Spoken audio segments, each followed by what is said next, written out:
મોર દેન 1500 છે.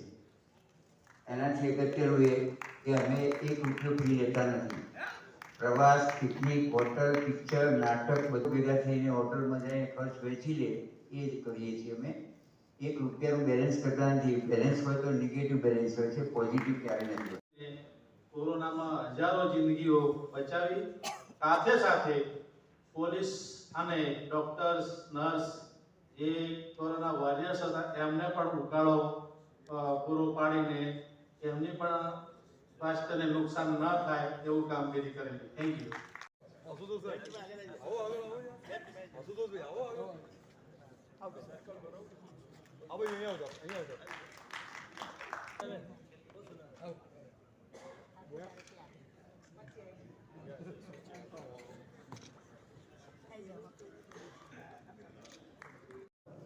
News agency live telecast કરી રહી છે.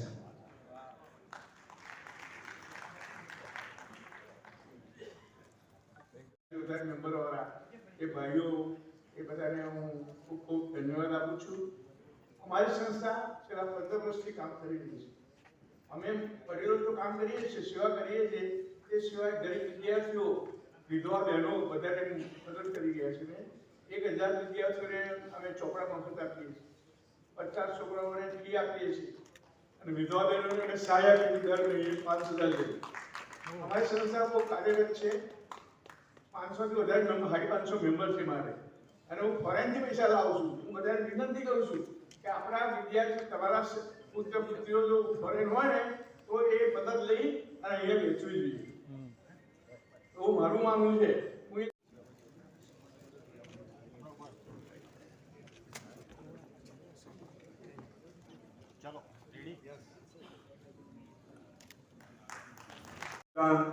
પછી વિદ્યાર્થી ચોપડા, સ્ટેશનરી આપી, ગરીબોને મીઠાઈ આપી, અનાજની કીટો આપી વગેરે પ્રવૃત્તિ અમે કરીએ છીએ.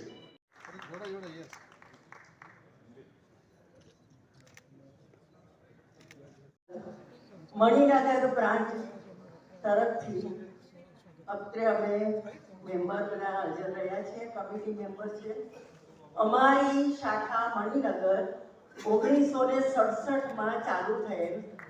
ત્યારબાદ હવે એની આગળ જઈએ તો કહું કે અખિલ હિન્દ મહિલા પરિષદ એટલે ઓલ ઇન્ડિયા લેવલની છે અને આજથી 97 વર્ષ પહેલા પુનાની અંદર સર ફર્ગ્યુસન કોલેજની અંદર 1927માં આ બ્રાન્ચનો પાયો નખાયો. તે વખતે સરોજિની નાયડુ, લેડી વિદ્યા ગૌરી નીલકંઠ, બરોડાના આપણા જે રાણી ચિન્નાબાઈ, ઘણી બધી મોટી અને આયરિશ લેડીઝ 2 બહેનો હતી, માર્ગારેટ કઝિન્સ. સિટીઝન ક્લબ કૃષ્ણનગરના પ્રતિનિધિને વિનંતી કે તેઓ આગળ આવે અને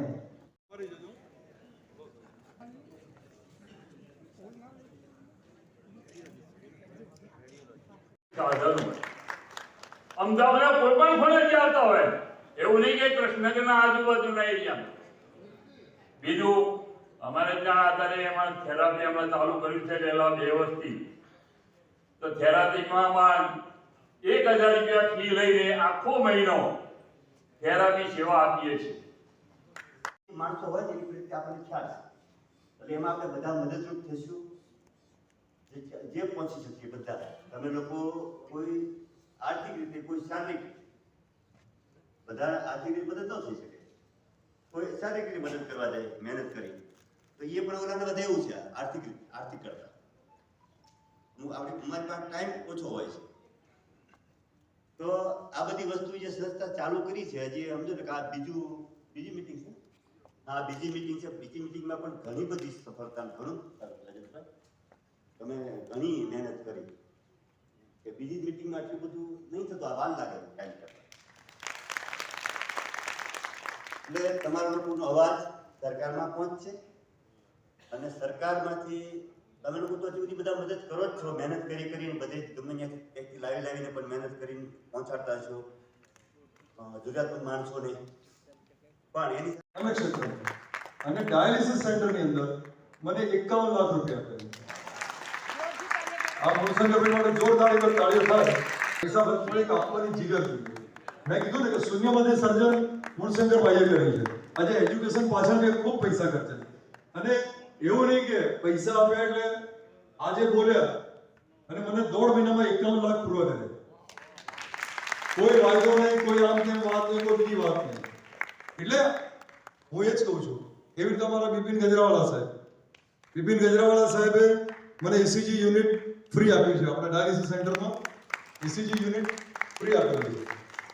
અને પછી એવી ક્યાં પણ જરૂરત હોય તો એ આર્થિક સહયોગ એ પણ કરે છે. એટલે એમની માટે બી, ગજરાવાલા સાહેબ માટે બી જોરદાર તાળી. હું કેમ આ બધી ફિગર કહું છું? રાજુભાઈ ઠાકર પણ એ પણ એક ભીષ્મ પિતામહ છે, બરાબર છે. એ પણ એમણે બી શૂન્યમાંથી સર્જન કર્યું છે અને એ પણ મોટા ગજાના બિલ્ડર છે, બરાબર.